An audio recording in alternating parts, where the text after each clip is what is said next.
c'est Hubert chez Green Zebra, j'espère que vous allez bien. Alors aujourd'hui on va parler de ukulélé, tiens donc, on va parler des différentes tailles du ukulélé. Je voulais vous présenter le soprano, le concert et le ténor, vous expliquer un petit peu quelle est la différence entre les uns et les autres et lequel choisir, surtout si vous êtes, si vous êtes à la recherche d'un ukulélé pour vous lancer dans l'apprentissage de ce bel instrument. Avant de commencer, j'avais une question pour vous. Je voulais savoir sur quel type de ukulélé est-ce que vous jouez, si vous en avez déjà un, et pourquoi cette taille-là, comment est-ce que vous en êtes arrivé à choisir ça, et est-ce que vous en êtes content. Donc n'hésitez pas à mettre un petit commentaire ici en dessous, et voilà, on peut poursuivre la conversation. Alors, pour revenir à notre petit sujet, ici, donc on va surtout regarder les différentes tailles. Je ne vais pas m'attarder sur les modèles ou les marques, ceci n'est pas un guide d'achat, mais c'est plus pour mieux comprendre la différence entre les différentes tailles.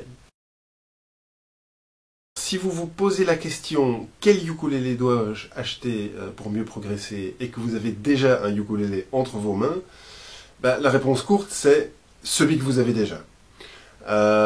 C'est parfois un petit peu dur à réaliser, mais c'est vrai que je vois souvent des gens qui disent « Ah bah tiens, j'ai un comme ceci, mais je vais acheter un comme cela, et j'espère que ça ira mieux. » Pour apprendre le ukulélé, c'est vrai que ça paraît très facile au début, mais il faut un petit peu de persévérance, il faut un petit peu s'entraîner, et je vous assure que le ukulélé que vous avez entre vos mains actuellement fera parfaitement bien l'affaire. Alors on va passer en revue les trois tailles. Alors ceci est un ukulélé soprano, ceci est un ukulélé concert, et ceci est un ukulélé ténor. La première chose à savoir sur ces trois différentes tailles de ukulélé, c'est que les cordes et l'accordage des cordes est parfaitement identique. C'est-à-dire que sur les trois modèles que vous voyez ici, on va toujours avoir le sol, le do, le mi et le la.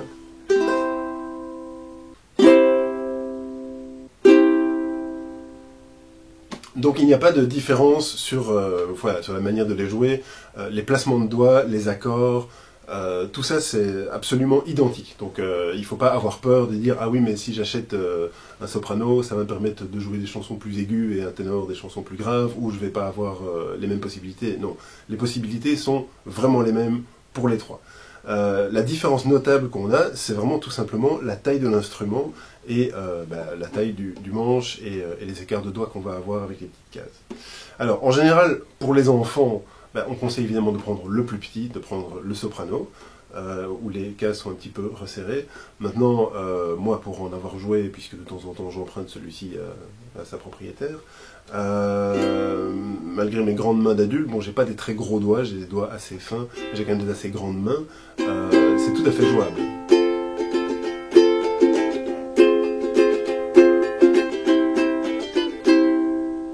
Donc même si on a tendance à se tourner vers un soprano pour les enfants, ça peut tout à fait convenir à un adulte aussi. Le concert, c'est la taille du milieu. Moi c'est celui que j'ai, en fait ceci c'est mon unique ukulélé puisque les autres que vous voyez ne sont pas à moi.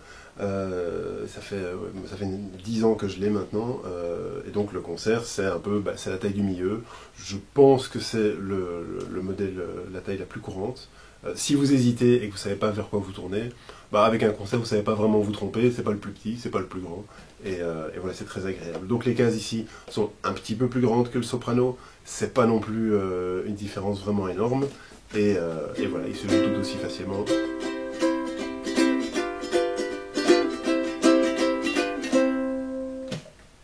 Alors le ténor, évidemment, il a de nouveau le manche qui est un petit peu plus long, donc les cases qui sont un petit peu plus grandes. Ce qu'on a aussi, c'est que le corps du ukulélé est plus grand. Et donc un ukulélé plus grand, tout comme une guitare plus grande, va résonner un petit peu plus et va donc avoir un petit peu plus de volume.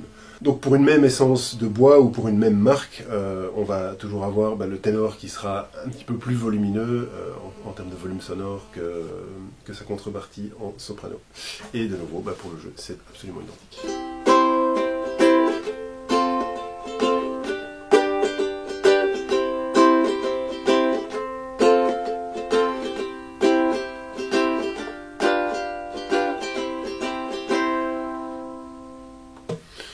Donc au niveau de l'accordage, c'est tout à fait pareil, au niveau du jeu, c'est tout à fait pareil, au niveau de la douleur dans les doigts, c'est tout à fait pareil, vous n'allez pas avoir moins mal en prenant une taille ou un autre.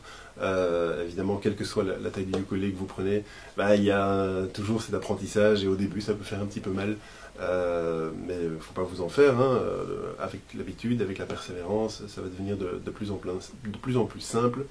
Mais c'est un message important, ne pensez pas que acheter un nouveau ukulélé va vous donner plus de facilité pour l'apprentissage, puisque, in fine, à partir du moment où vous avez un instrument, et un vrai instrument, pas un petit jouet, pas du brol, hein, parce qu'il y a aussi des ukulélés qui ne sont pas vraiment des ukulélés, je compte quand même sur le fait que vous en ayez un vrai. Mais voilà, vous pouvez apprendre tout aussi bien sur l'un que sur l'autre. Évidemment ici, comme les caisses sont un petit peu plus grandes, pour les grandes mains, ce sera peut-être un petit peu plus confortable. Maintenant la différence est quand même assez minime, donc voilà, n'ayez pas non plus trop peur de vous tromper. Bon, et sinon, le plus simple, en fait, c'est de vous arranger pour que quelqu'un d'autre vous offre un ukulélé, et puis comme ça, c'est cette personne-là qui prendra toutes les décisions à votre place, et c'est le plus simple. Voilà, j'espère que vous y voyez un petit peu plus clair. Si vous n'avez pas encore téléchargé mon guide, c'est tout à fait gratuit, ça s'appelle 5 trucs pour progresser en musique, même quand on n'a pas le temps. Ça s'adresse aux gens comme vous, probablement, qui avez envie de vous remettre à faire de la musique, mais qui vous dites, voilà, entre les enfants et le boulot et les contraintes de la vie active, je n'ai pas le temps pour faire de la musique.